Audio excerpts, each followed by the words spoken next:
order to communicate to the patient the results, and I think to make the life of the patient easier as well,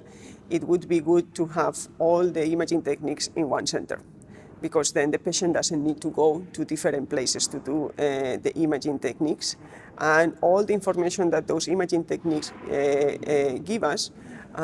they need to come to a viewer or a platform that allow us to have to display those images and do the analysis.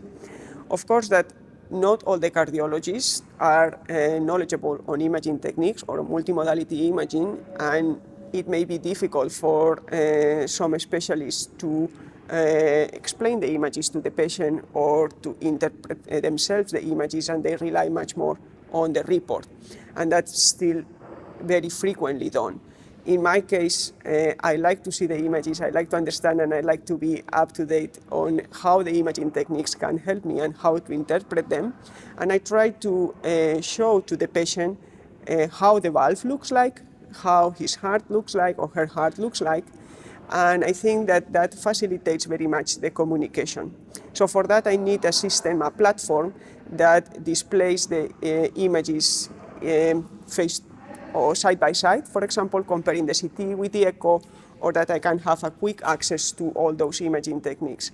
And of course, the communication with the patient or the appointment with the patient is going to take me a little bit longer, but for me it's very important that the patient understands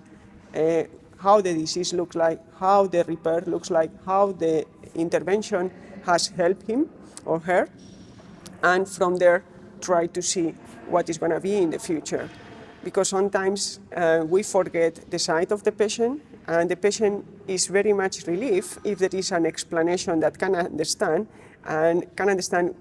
what can happen in the future in order not to be scared and to be the main driver of his or her body and knowing where it's going. So I think that that's important, to have a system that we can access all the imaging modalities and interpret them and understand also what the report that the radiologist or the cardiologist indicates. So what is the correlation between that report and what we see on the images?